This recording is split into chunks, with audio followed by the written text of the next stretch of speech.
Às 16h59 eu já estou lá para bater o ponto e vou embora, porque daí eu vou me realizar. Olá, sejam todos muito bem-vindos. Estamos começando mais um nosso podcast, mais uma edição, a visão além do alcance, uma visão além do headcount. É isso, Deus? Tudo bem, Márcio? Pô, que legal a gente estar aqui começando mais um e hoje a gente tem uma convidada especial, Sônia Gurgel. Sônia, muito bem-vindo ao nosso papo aqui. Você sabe que esse é um projeto que a gente está desenvolvendo. Não tem nome ainda, mas a gente sabe que é uma visão além do headcount. A Sônia é uma amiga querida. Sônia, mas eu não quero falar de você, eu queria que você se apresentasse, falasse um pouquinho da tua trajetória e qual que é a tua relação com recursos humanos, com gente, com o mundo do trabalho. Seja bem-vindo. Obrigada, Márcio, pela oportunidade. Achei bem bacana quando a Deildo propôs e vi, né, uma coisa moderna, algo diferente.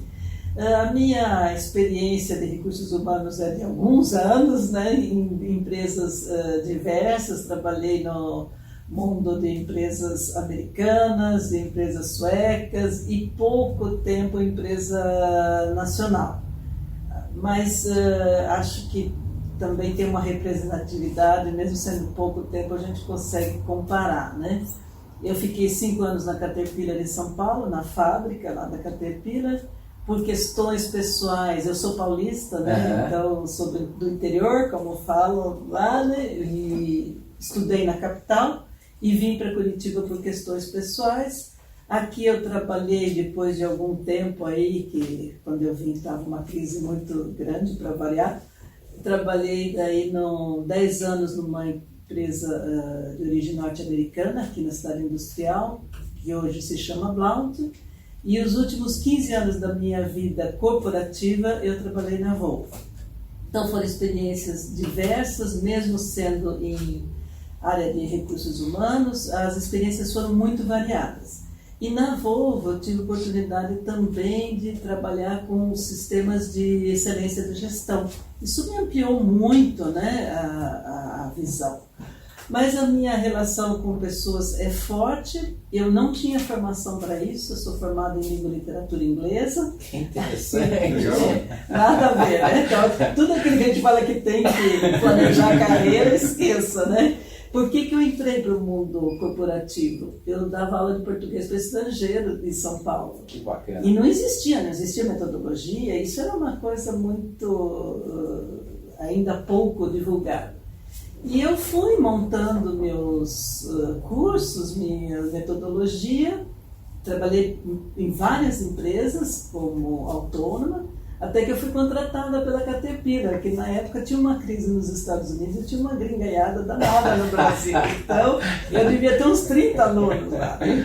E também na Caterpillar eu preparava os brasileiros para fazer intercâmbio lá na matriz. Expatriação e tudo mais. Isso, e era um setor dentro da área de recursos humanos, treinamento, desenvolvimento, e tinha idiomas. A Caterpillar daí montou uma fábrica em Piracicaba e eu fui para Piracicaba e lá instalamos mesmo um curso de inglês para os brasileiros, que os inspetores de qualidade tinham que ler as instruções de trabalho, não precisavam falar. Então era um curso bem técnico para eles aprenderem a ler e interpretar as instruções de trabalho. Então foi muito legal. E dentro do RH eu comecei a observar os treinamentos, cursos de supervisores e me interessei, e daí eu fui então abraçando outros setores, né? Sempre fui muito curiosa, então daí, claro que eu tive que fazer cursos, né? Tive a oportunidade de fazer uma pós só em gestão da remuneração, gestão estratégica da remuneração, foi ótimo. Imaginei eu de letras, né?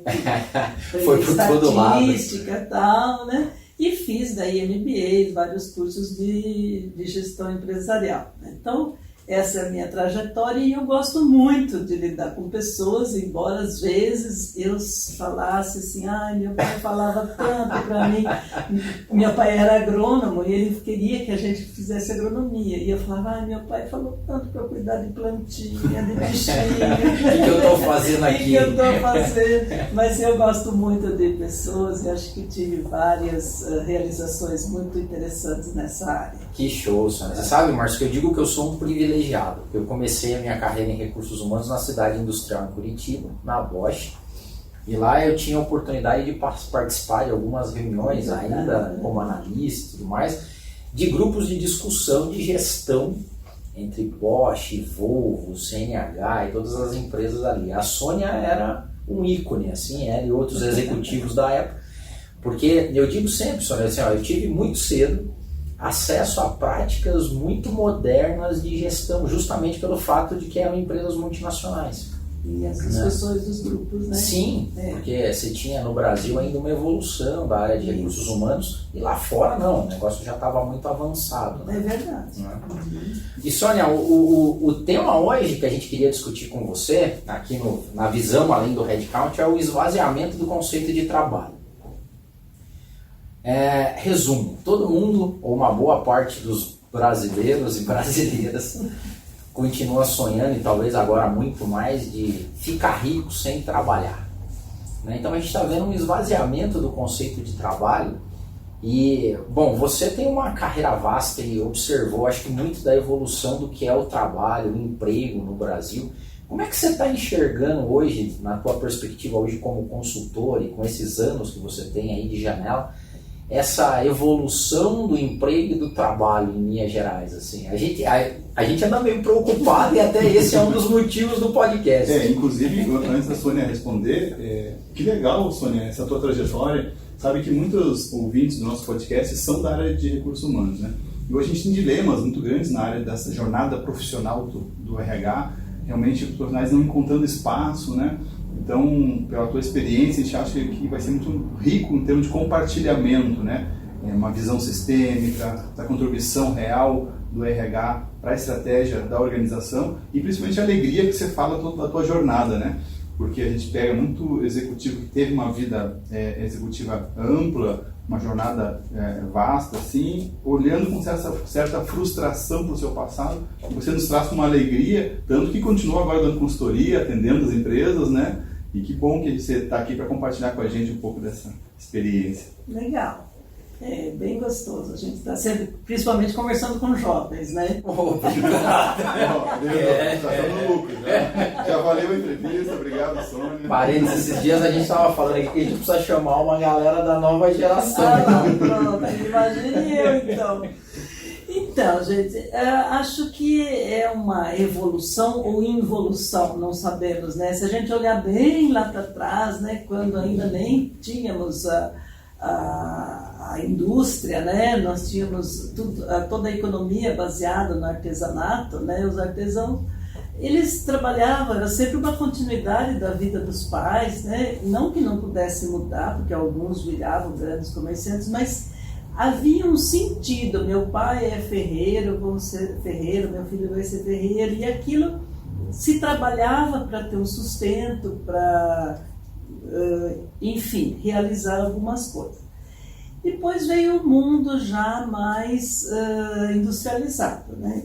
Como o mundo industrializado, eu acho que essa divisão de tarefas em pedaços tão pequenos acabou tirando um pouco da realização das pessoas. Então, o cara era ferreiro, eu imagino que ele construía algo por inteiro. No sentido a peça, eu fiz, né? Eu fiz. Ele era sapateiro, ele via o sapato. Ele não fazia uma sola, o outro faz a lingueta, o outro cola. Então, e eu acredito que isso começou a desmoronar um pouco o sentido do propósito do trabalho, a realização, de você ver, eu fui capaz, eu fiz, agora próximo eu vou fazer, melhorar aqui, melhorar ali. E isso é uma observação minha, não quer dizer que seja verdadeira, né? E o tempo foi passando, principalmente se a gente se reportar às grandes guerras, mas principalmente à Segunda Guerra, o que aconteceu? As pessoas ficaram com muito medo, né? Uma miséria, uma devastação grande, né? E aí os que tinham um trabalho bom ou ruim, ganhando muito ou pouco, eles começaram a se apegar àquele trabalho e não havia busca por outras oportunidades. Eu tenho isso daqui, é uma dádiva dos céus, né? Eu não fiz nada para conseguir, tinha muito esse sentimento na época, principalmente se eu me lembrar da geração dos meus pais, tinha muito isso, não, o trabalho é uma dádiva. Eu tenho que reconhecer e ir em frente, se gostava ou não gostava. E aí eu falo assim, até com conhecimento de causa. A minha mãe era professora e ela queria ser médica. E na época, né, o meu avô não deixou, porque faculdade para mulher e tal. E ela se tornou professora, começou a dar aula e ela odiava aquilo. Ela sempre falou para nós, se você quiser, para as 3 filhas, me dar um desgosto, vocês vão ser professores. Então, já marcou muito ela no sentido não tão bom, né? Exato. E aí ela ficou, depois de um tempo, ela não tinha coragem de largar, porque ela ia perder o que ela já tinha, e ela ficou 25 anos infeliz. Mas considerando que aquele dinheiro era uma dádiva e que ela tinha que fazer bem feito. E fazia, levava um monte de trabalho para casa e tal. Então, era esse o sentimento. Não tinha propriamente um sentimento de realização. Lógico que a gente não pode dizer que 100% das pessoas era assim, mas era a maioria, né? Se preocupava em ter aquele emprego para a vida toda, se aposentar e aí poder desfrutar da vida. Daí eu vou viver. Daí eu vou viver. E lógico que daí para a geração seguinte já foi mudando um pouco, né? As pessoas já começaram a ter mais liberdade, o número de profissões aumentou exponencialmente, né? Antes você tinha, sei lá, 10, 15, 20 escolhas de profissão.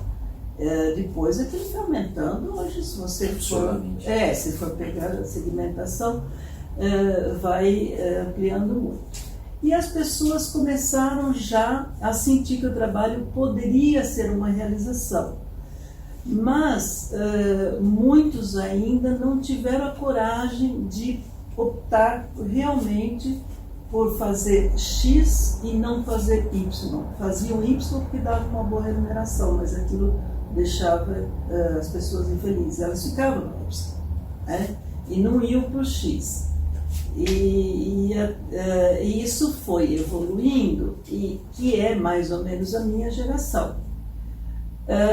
Os que tentaram ir para o que poderia trazer realização, eles cometeram um grande erro, que foi não pensar na velhice.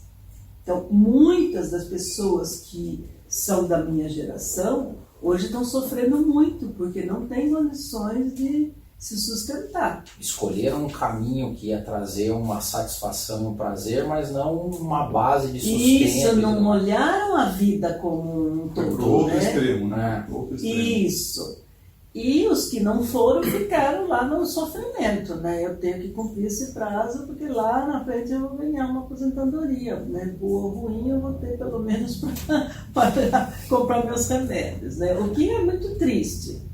E essa mesma geração educou os filhos diferente, né? Que é já a geração de vocês. Meus filhos vão ter tudo que eu não tive. Eu quero que os meus filhos passem pelo que eu passei. É a frase. E aí abrimos demais. Abrimos no sentido de que trabalho tem que ser sinônimo de dinheiro, mas não dinheiro pouco. Dinheiro muito. Dinheiro muito. E isso está sendo reforçado agora, mais ainda, por essa geração com seus filhos.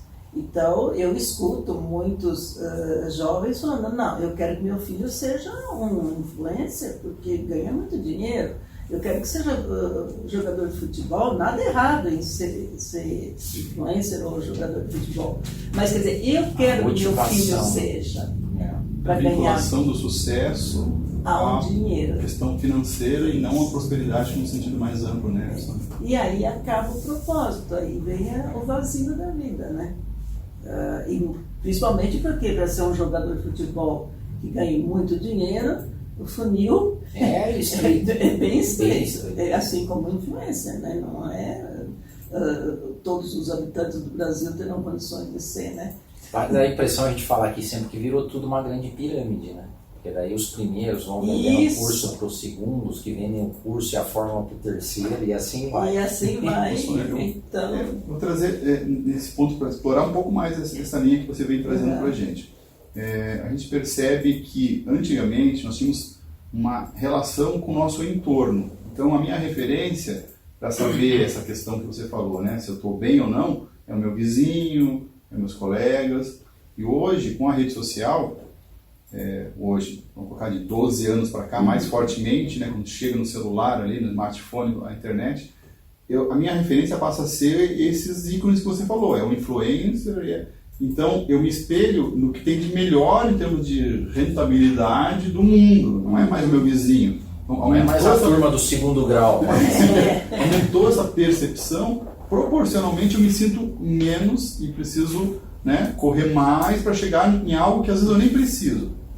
Em outra instância, eu vejo ainda uma geração que olha muito para o salário como terceiro, quarto, quinto item em termos de prioridade no trabalho. Que aí já vem jovens que buscam um propósito no trabalho e contribuir para uma causa que seja maior que ele e traz isso nativamente. Aí eu acho que é uma geração além do que você falou, né? Isso. Como é que você vê isso? Eu vejo que está acontecendo. Nós ainda temos, acho que, uma divisão bastante grande na sociedade, né? Eu diria que esses que realmente buscam propósito, pela minha percepção, ainda não é maioria. Não consigo ver isso como maioria. Tem muito discurso, mas eu não vejo como maioria. Mas eu percebo que existe muito mais o interesse de ter o trabalho e não me vincular a alguma empresa. Então eu quero ter a minha liberdade, eu quero morar onde eu goste, eu quero fazer o trabalho que eu gosto, não fazer todo o trabalho que me impõe, né? Então isso eu estou percebendo que a população mais qualificada. Não podemos dizer que eu concordo com você, mas botando uma pimentinha aqui, esse pessoal mais educado e que tem a escolha, que pode trabalhar por propósito, que pode estudar até os seus 25, 30 anos para depois decidir o que vai fazer da vida, não são os influencers que estão colocando na cabeça das outras 90, que precisam trabalhar para pagar as contas, né? Que não tem tanto senso não tem tanta oportunidade de escolha assim, mas que estão sendo influenciadas por eles. Também, mas tem, que aí eu digo que também a influência da educação de uma geração para os seus filhos, que eu não quero que ele passe pelo que eu passei, que não instituiu assim a necessidade de você se sustentar. Então aquilo vai ficando interminável. Desses 90% aí, esses 90%. Eu chutei ele. Como dizem os especialistas, é aquela pesquisa. Isso. Mas esses 90%, realmente, eles recebem uma carga da rede social muito grande, né? Muito grande, e recebem de casa a mensagem de que você não precisa ir à luta. Eu sou provedor. Os pais são provedores.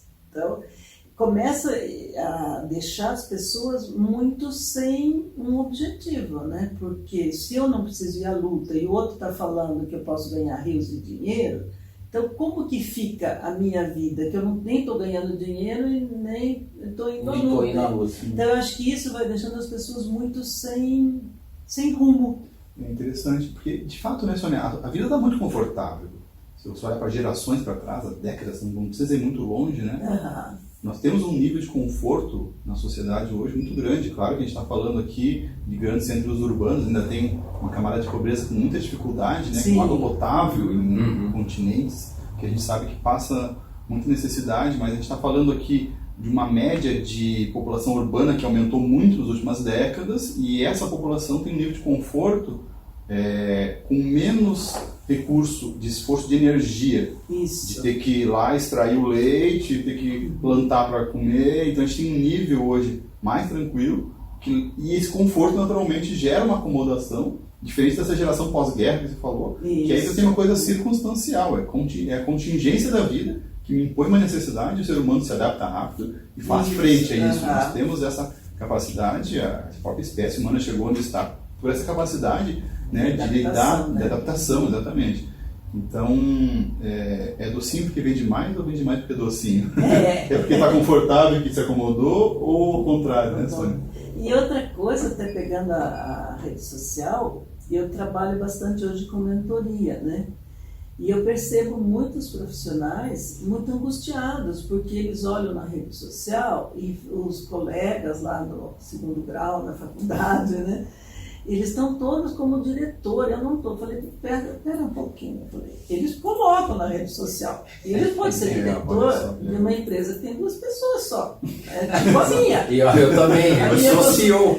Eu sou CEO, estagiário. Eu falei, então você tem que pensar, filtrar essas coisas, né? Não, mas tem um que é diretor lá na empresa, tudo bem, é um funil outra vez. Sim. Então, isso eu percebo uma angústia, e não estou falando de uma pessoa, estou falando de vários que eu acompanho, que ficam olhando. Então, aí eu falo para eles, vocês têm sua página no LinkedIn? Não, porque eu não gosto, porque daí eu vou me comparar Mas olha aqui, nós já falamos isso, Sônia, aqui em outra edição do podcast, exatamente sobre isso. Que eu falo que o LinkedIn é um Instagram das empresas, né? As pessoas, pessoa física, a vaidade está no Instagram e a vaidade corporativa está no LinkedIn. E eu quer dizer que é verdade, mas está lá, né? Claro, Sônia, eu sinto a mesma coisa pessoalmente. Nós vamos a navegar lá, e, puxa vida, toda empresa tem um onboard fantástico, com 500 prints maravilhosos, e a gente começa, um tempo atrás, eu vi lá num anúncio de vaga, né, Copa com Health Snacks. Né? Não é possível, a gente tem frutinhas aqui faz muito tempo, é bolachinha, não sei o que, mas aí se vende de um jeito, aí eu comecei a colocar nos anúncios, Copa com Health Snacks. É cult, é descolado. Mas olha que interessante, porque realmente, e até certo ponto, funciona, porque está gerando nesse público, você está atendendo essa angústia, né? E passa uma percepção muitas vezes de employer branding enganoso. E aí falando com nossos RHs, né, que nos acompanham, se vende uma imagem, uma expectativa na contratação e a entrega depois não acontece de fato. Né? E deixa eu puxar aqui então, pegando esse gancho, que será que a gente não empregalizou o trabalho demais? E eu quero fazer essa pergunta para a Sônia, porque a Sônia, você já passou por empresas que eram referência em termos de emprego, né? Não necessariamente trabalho. Mas assim, quem não sonhou em mandar o currículo e ser contratado pela Volvo? Ainda existe esse sonho. Por quê? Porque é o sonho do emprego bom. É aquele emprego que te dá uma sensação de pertencimento muito grande, tem meritocracia, tem benefícios legais, clima de trabalho é sensacional. Então a gente saiu lá do ferreiro, que você falou, que fazia tudo, veio a divisão das tarefas aí com a Revolução Industrial, mas a gente empregalizou o trabalho. Algumas empresas muito bem e talvez a grande maioria muito mal. Muito mal. Será que essa empregalização toda que a gente está vendo aqui no LinkedIn, eu criei esse termo agora. Você vai cunhar esse termo? Primeiro, está certo? Não sei. Está entre aspas. A empregalização do trabalho. Cada edição aqui, Sônia, eu cunho um novo termo.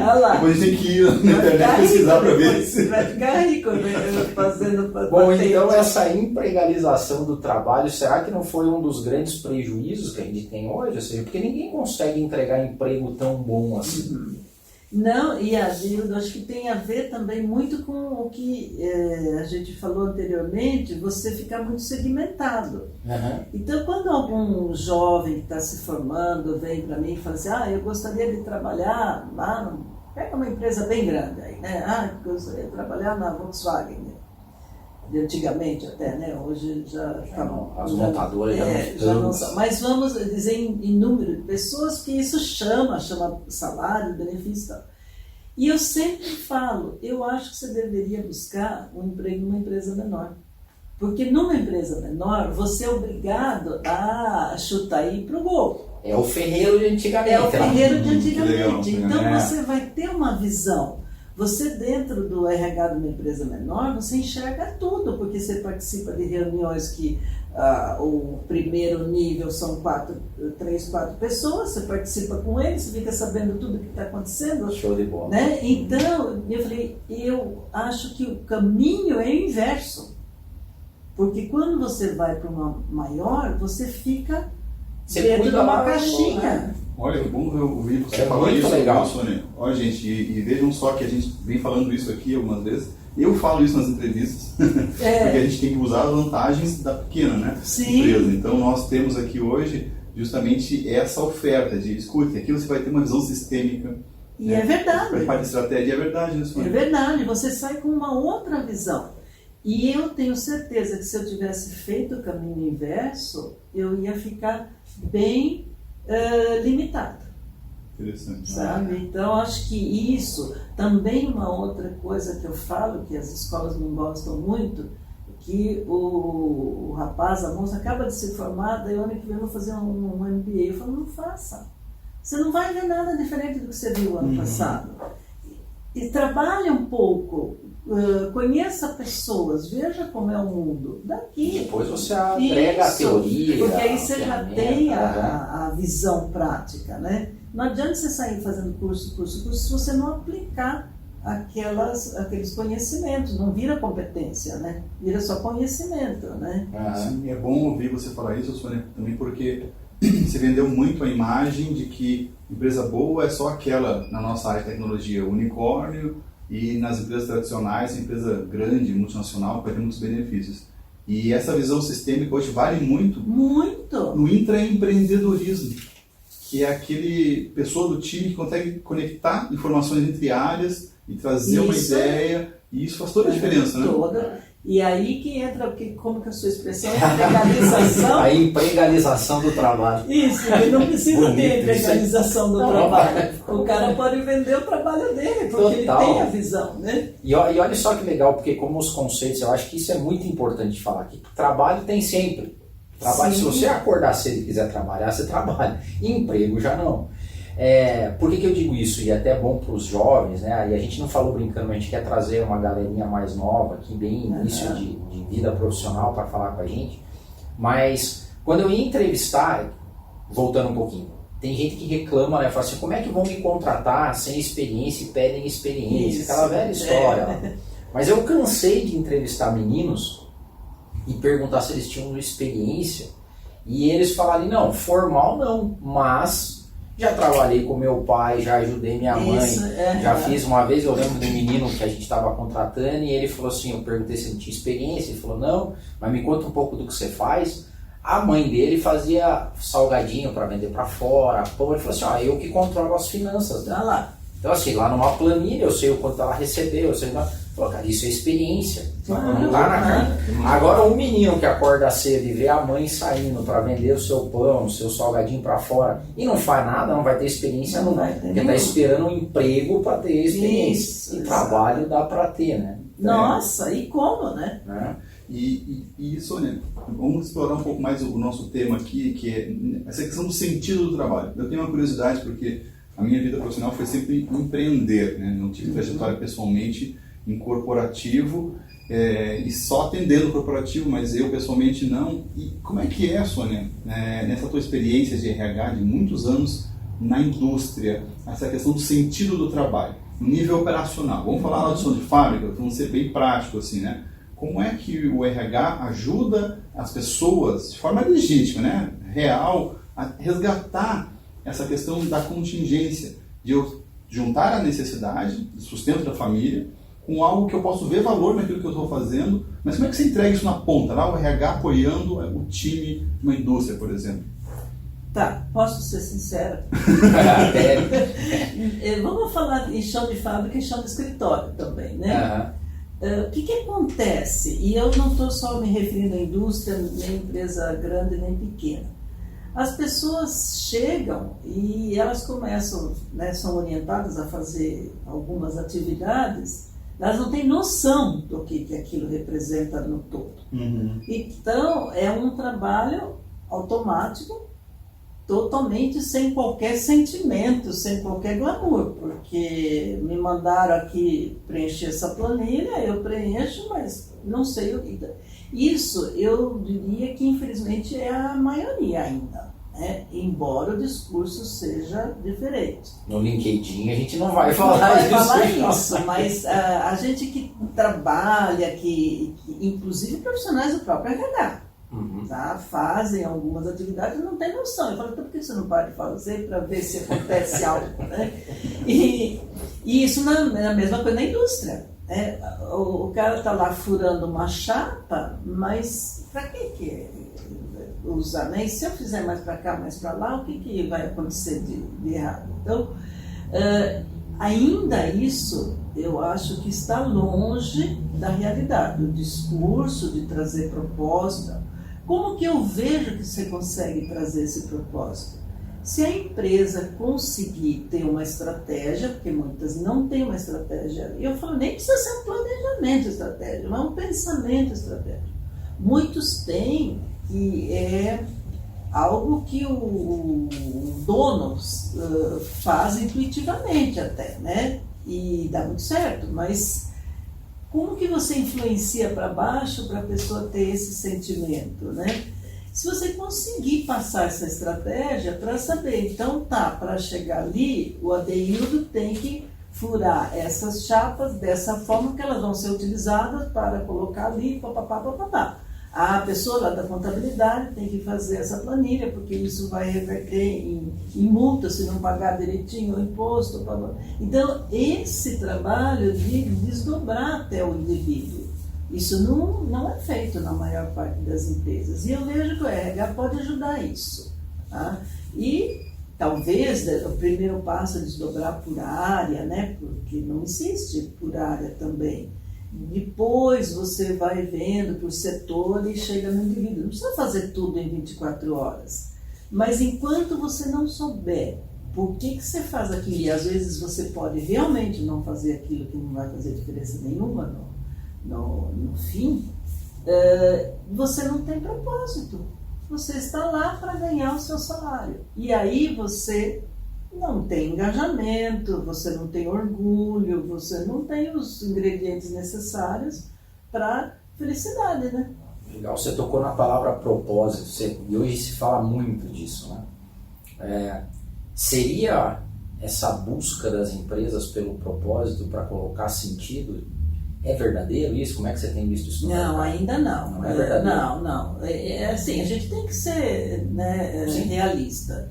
Mas eu já acho bom que o discurso está aumentando, né? Porque quando começa a se falar muito a mesma coisa... É um sentido de evolução. Né? Isso, mas ainda tem, o quadro na parede, para ele sair da parede e vir para o cidadão, é complicado.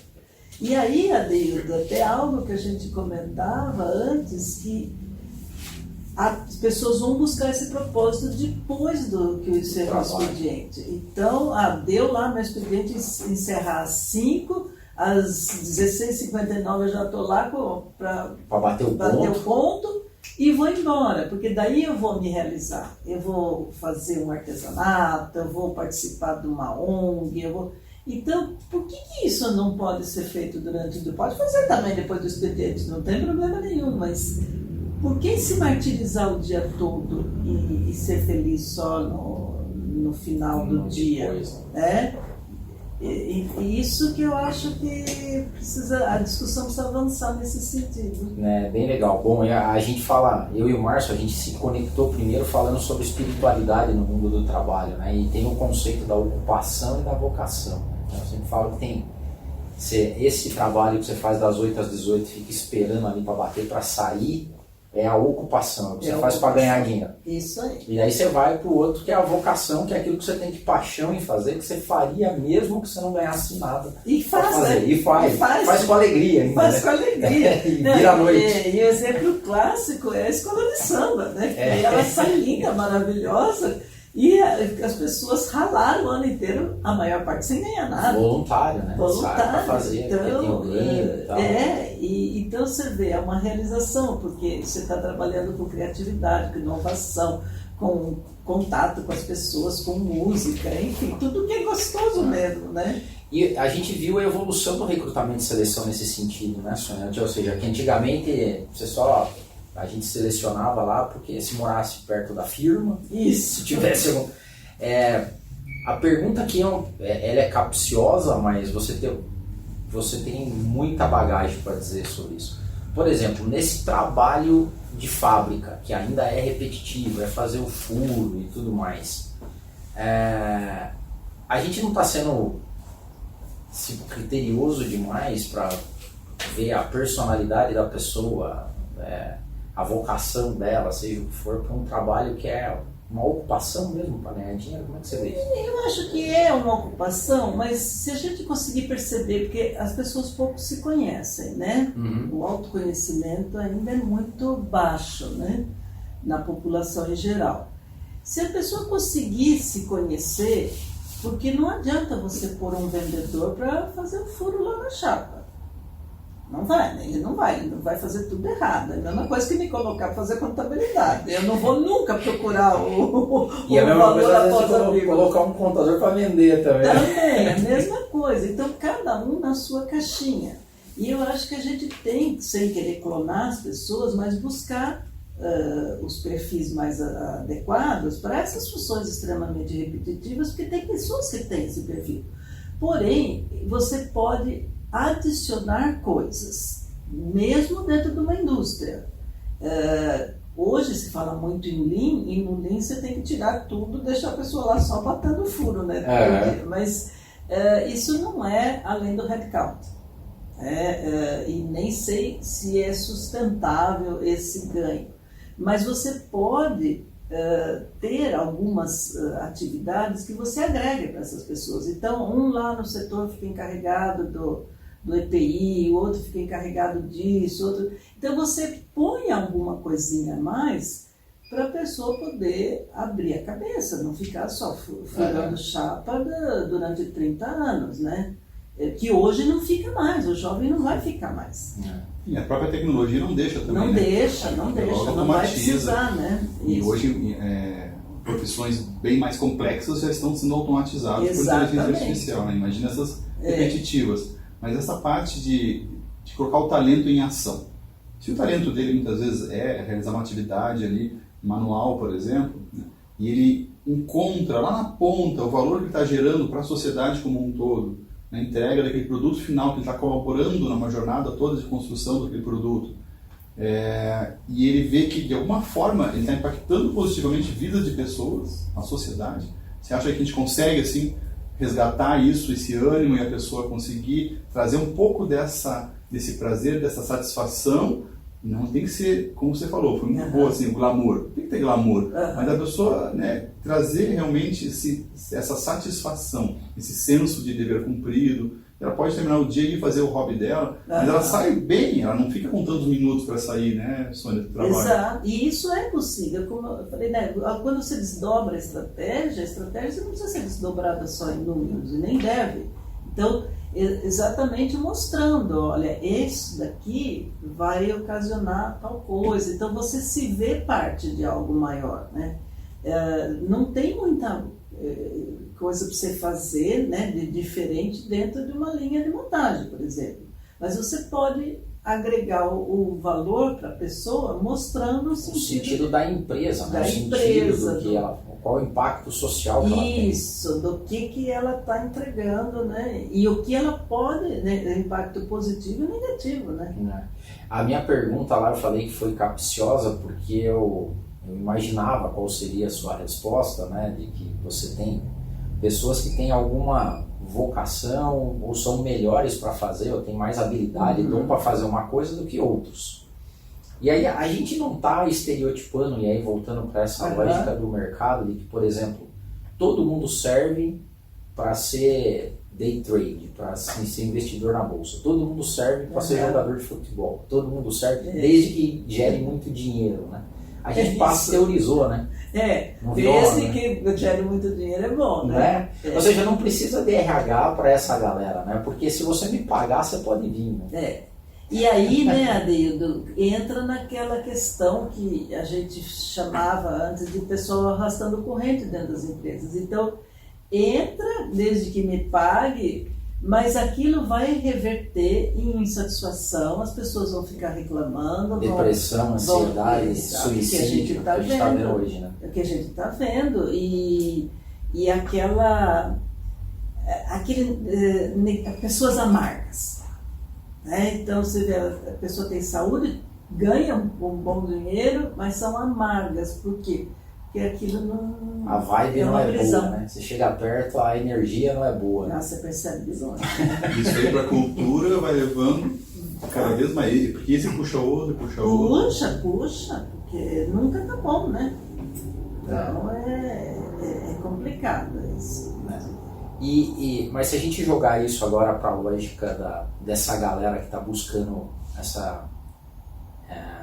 sua primeira oportunidade de trabalho, de emprego, como é que você está vendo hoje o mercado se ajustando para isso, Sônia? O que você vê de bons exemplos, boas referências, assim? Olha, acho que está havendo uma preocupação maior em trazer as pessoas para o primeiro emprego sem que ele seja tenha exercido como presidente de alguma empresa. Né? Fale 3 idiomas. Tanta exigência. Tanta exigência. E aí, faz tanta exigência, depois a pessoa faz um trabalho que não usa nada daqueles requisitos que foram pedidos. Eu acho que está havendo uma acomodação, né? Mas nós temos os dois extremos de oferta. Você tem pessoas muito qualificadas, né, que estudaram em boas escolas e pouca oferta de empregos ou trabalhos bons que façam usar toda essa qualificação, e você tem um contingente muito grande sem qualificação e que não consegue, né, fazer uma leitura de ambiente, uma leitura de cenário, e às vezes até tem diploma universitário, mas é raso, não faz leitura. Você explica alguma coisa, a pessoa não consegue conectar nada com nada, né? Então, eu acho que a gente está com esses dois universos. Esse pessoal mais antenado está conseguindo trabalhos, e eles normalmente nem querem emprego, eles querem trabalho, e muitos estão indo embora, né? Isso que é triste, estão indo embora do país. Tem, né, uma fuga de capital intelectual, com certeza. E aí os que ficam, você tem um monte de vaga aberta, mas você não consegue preencher. Não tem qualificação. Mesmo os requisitos mais básicos que visam, né, essa acomodação dos perfis. Mas acho que assim, a deficiência educacional que está cada vez mais acentuada vai prejudicar muito isso. Sônia, você já viveu muita coisa, né, no mundo do trabalho. Que história que te vem à cabeça, assim, que te marcou? Esses tempos atrás eu contei uma aqui, né? Acho que foi o nosso primeiro bate-papo, né, Márcio? Acho que foi. Eu lembro que eu fui resgatando aqui, né, que eu era recém-chegado no RH, super feliz que ia comunicar para um operador de produção sênior que iria ser promovido a supervisor, e ele não curtiu a ideia, não quis ser. E aquilo me marcou muito, porque parecia que tudo fazia sentido no plano de carreira, no aumento de salário e tal. Outra coisa, quando eu caí, fui trabalhar em remuneração, a primeira vez que eu vi o salário de um CEO, eu falei, cara, isso aqui é o sonho de consumo de todo mundo. Daí eu via, tipo assim, que, por exemplo, pessoas no C-level que eram extremamente amargas, uma energia super ruim, e um operador de produção no início super feliz e tal. Bom, N histórias, assim, né? Que história te marcou, assim, no mundo do trabalho, que foi bacana? Eu sei que você deve ter várias aí. Peguei você, assim, também no pinga-fogo. Mas acho que falando em realização pessoal, em propósito, né?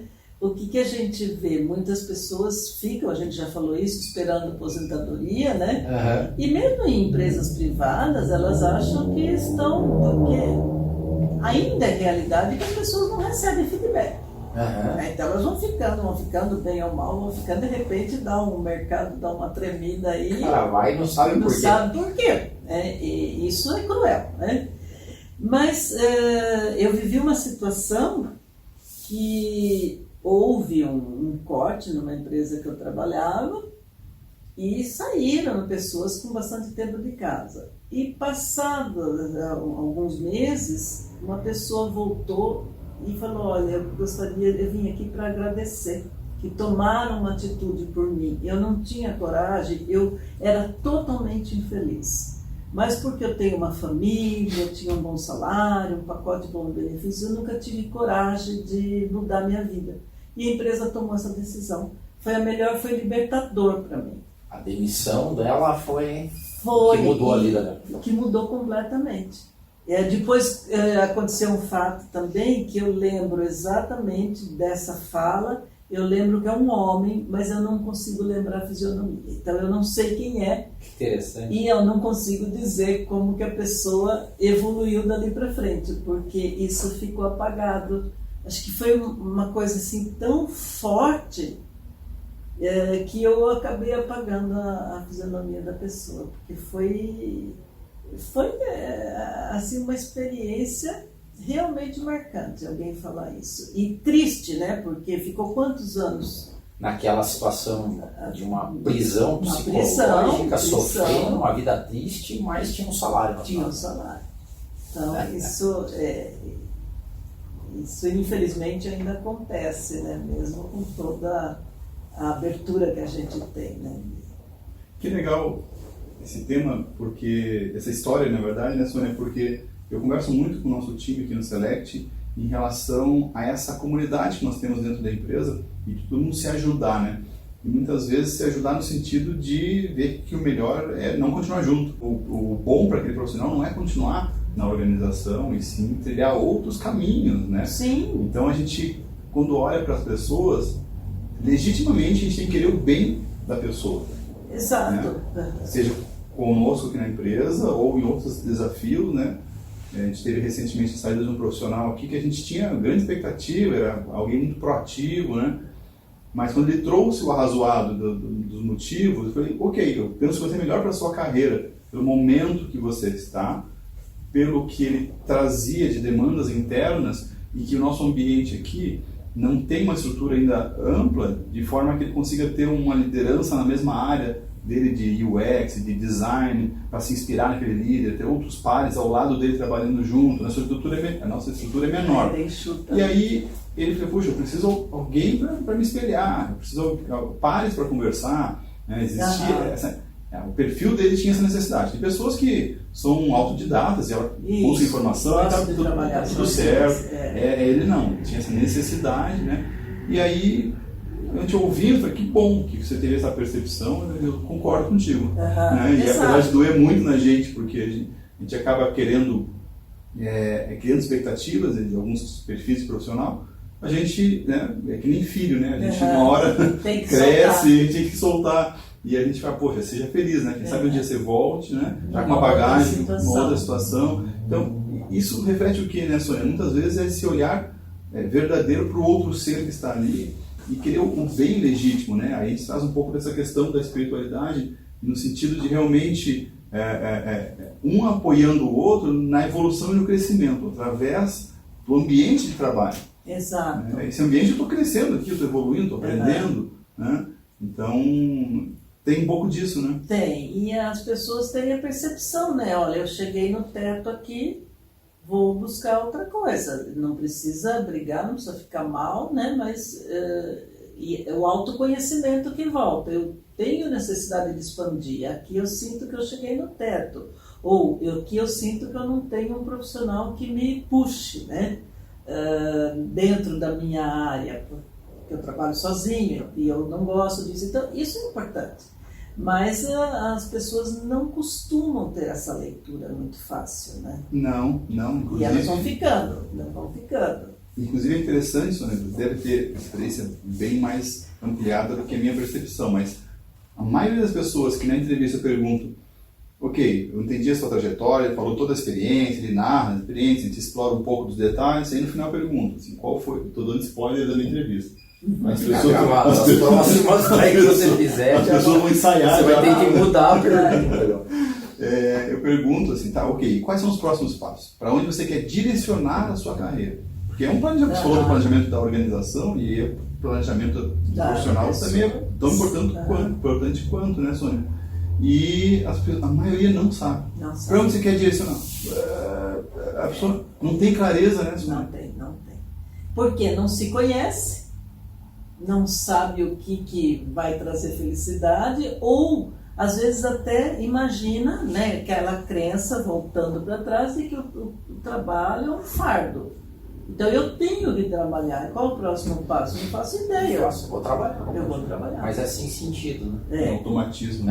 E daí, perguntando nessa linha, trabalho é um fardo e tal, nessa visão, você é totalmente contrário, né, Sônia? Você não se aposentou, você só mudou. Não, só mudei de status. De status, E como é que você vê a aposentadoria? Porque hoje também tem, assim, uma das coisas que eu vejo também muitas pessoas que se aposentaram e a aposentadoria foi meio que uma maldição na vida, né? Isso. Tipo assim, porque abandonou a vida produtiva, o seu espaço de inserção no mundo, porque o trabalho nos insere no mundo. Totalmente. Né? A pessoa vai definhando, né? Pois é. Aposenta, vai definhando, se não faz nada. Mas outra vez, volta para o autoconhecimento, de pensar o que eu gostaria de fazer, né? O que eu poderia fazer, como que eu posso ter um outro tipo de inserção, né? Que não precisa ser profissional, profissional no sentido de eu trabalhava no RH, eu preciso continuar com o RH. Não, eu poderia fazer qualquer outra coisa, né? Eu não sou uma pessoa muito habilidosa, se eu fosse eu poderia fazer artesanato, mas eu não tenho essa habilidade. Mas tem pessoas que têm muitas habilidades e que não conseguem descobri-las e ficam chorando, né? Que agora não tem o que fazer, e elas morrem muito cedo. E tem pessoas que conseguem perceber essas, que é o que a gente falou, né? Depois do expediente vai lá fazer o que gosta, transforma isso na atividade principal. E que às vezes até ganha dinheiro mais do que ganhava antes. Sim, total. E às vezes não ganha, não tem esse objetivo, né? Eu diria que para mim o mais importante é me manter ativa, me manter em contato com pessoas de diferentes profissões, diferentes idades. Então isso vai desafiando você a se manter atualizado, né? Porque senão é difícil, você vai para os aposentos mesmo. Você sabe uma coisa que eu fico me perguntando, assim, e aí voltando ao nosso papel do RH, né? Eu não sei se o pessoal do RH tem a ciência do quanto eles impactam a sociedade através do que fazem. De novo, assim, vocês sempre foram referência, faço questão de falar isso sempre, porque lidar com empresas que empregalizam tão bem, né? Ou seja, é legal pelo lado também de que não cria talvez um ranço nas pessoas, assim, que de outro lado foram tão maltratadas pelo emprego que não vem a hora de se aposentar, né? Então talvez tenha esse lado. Então o pessoal do RH, e olha só, quando você tem um emprego bom, um ambiente de trabalho legal, o trabalho gera significado. Talvez essa pessoa não sonhe tanto em se aposentar assim, olhando pelo lado da aposentadoria ruim, vamos dizer assim. Né? E pode daí virar um oposto, né? Não querer largar nunca mais. Sim, daí não e até tem oportunidades, né? Não dá oportunidade pro... Eu não sei se na empresa que você trabalhou tinha isso, mas tinha uma empresa que eu conhecia que tinha um local para que os aposentados pudessem ir lá de vez em quando. Então, isso daí era muito comum, né? E daí, hoje em dia, com essa loucurada, as pessoas não têm tempo de conversar, né? Você vai lá para matar, jogar conversa fora, as pessoas estão alucinadas de trabalho, né? Não tem mais. Mas mesmo para isso que você falou, até para isso também o RH pode criar um olhar um pouco mais amplo no sentido do autoconhecimento. Exatamente. Ele pode ajudar no planejamento, o olhar para a aposentadoria. E nesse autoconhecimento, né, Sônia, que ele pode aplicar diversos tipos de assessment, de ferramentas, que a pessoa se identifica se percebe E com- vai. e isso vai, Aham. um simples disque que a pessoa faça Isso ali, já dá um. abre, né, o horizonte, ela começa a olhar os outros sob esse ângulo, se perceber as tendenciosidades da pessoa, e isso tudo é o despertar de consciência. Depois que você Isso. começa, é um caminho sem volta, né? Então, dentro desse planejamento, dessa visão de futuro, os RHs têm uma oportunidade muito boa hoje, porque as pessoas estão nesse limbo, sem orientação, e não sabem para onde o mercado Mas- vai, né? Márcio, só te cortando aí, sabe que tem acontecido muito quando você toca nesse assunto? Não só o RH, mas os executivos, os empresários, ele fala assim, ah não, mas isso daí é um tabu aqui dentro dessa empresa. E é um tabu em qualquer empresa. Mas esse tabu, então não se mexe nesse assunto. E aí você tem pessoas que já estão com 50 anos de empresa, que tem ainda, né? E não se mexe, não se pensa. E eu falo, gente, mas tem que mexer, é um vespeiro, tem que ser mexido Sim. para assegurar novas competências para a empresa e para a pessoa, né? Uma nova vida. Essas pessoas, elas podem ser recontratadas como mentores dos mais novos, elas podem ser prestadores de serviço de qualquer outro serviço, elas não precisam também abandonar, nunca mais passar na frente da empresa. Existem muitas alternativas, que é aí que eu acho que o RH pode e deve influenciar os executivos, os donos da empresa, para pensar nisso e não para continuar reforçando o tabu, porque não tem nada demais. Hoje as pessoas vão ter 2, 3 carreiras, né, com a longevidade aí. Sim. Então acho que é um tabu que nós temos que desmontar. Sob pena de viver uma vida sem sentido lá. Exato. E essa, ó céus, ó dia, ó azar, E vamos de novo. repente vem uma crise. E daí você é demitido.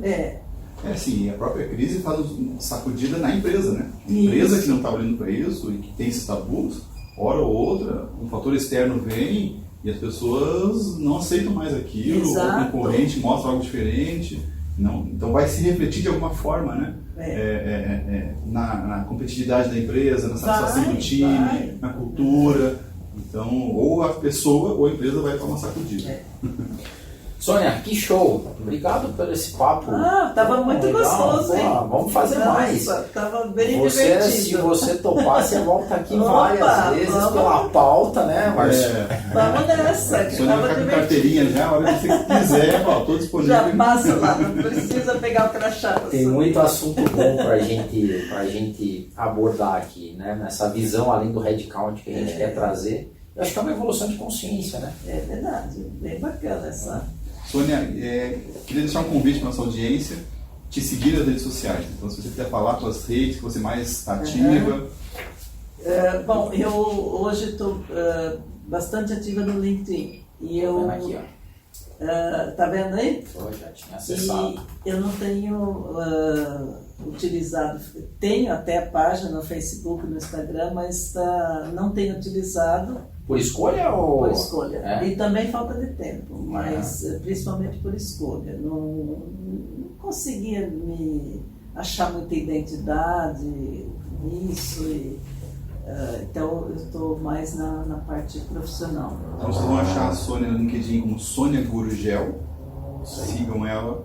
Bastante Isso. seguidores da Sônia no LinkedIn. E tem das empresas também, que agora eu sou chique, tenho 2 empresas. Ah, Mas se bem que uma está para se multi-empresária. Aposentar nunca. Só falar um detalhe. Eu, quando a Sônia fez a transição dela, né? Eu tive o prazer de fazer alguns trabalhos com ela. E daí ela falou assim, Adeildo, não, legal, vamos fazer, mas a minha agenda é de terça a quinta. Isso é que é uma transição saudável. É a quantidade da hora, né? A qualidade da hora. Qualidade, RH-Soul. E temos um braço que é Zil Mentors. Zil Zil Mentors. Muito legal. E agora ela não consegue mais fazer de terça. Não, mas vou voltar, 2022 me aguarde, hein? Mas olha, em 5 minutos de conversa, ela já falou também das consultorias que ela presta para outras empresas, 2 empresas aqui, mais Sebrae, que você também atende, né, Sônia? Então, Mas daí viam essas empresas. pelas empresas, muito bom. Isso aí. Legal, isso é gente, foi trabalhar. muito divertido. Muito Bora bom. trabalhar. Muito. Pessoal, e sigam a gente nas redes sociais também.